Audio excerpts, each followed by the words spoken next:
काश तू भी मेरे लफ्जों का दीवाना होता और मैं तेरे लिए तेरी ही तरह बेगाना होता। तुझे याद रहती कि तू मेरे रूबरू बैठे कभी, तेरे जहन में, तेरे दिल में, तेरे लबों पे मेरा ही फसाना होता। मैं तुझे दिखता किसी महफिल में रोशन शम्मा की मानिंद, और तू मेरी लो पे चलता कोई पागल परवाना होता। जब कभी होता मुयस्सर मैं तुझे तेरी चाहत के सबब, तब मैं भी किसी और की चाहत में दीवाना होता।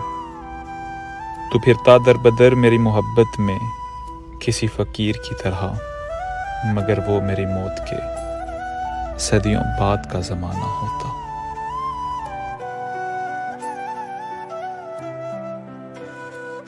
ओए होए होए होए यार, क्या सेठ लफ्ज आ गए। कहता है हम अधूरे लोग हैं मुर्शद, न नींद पूरी होती है न ख्वाब।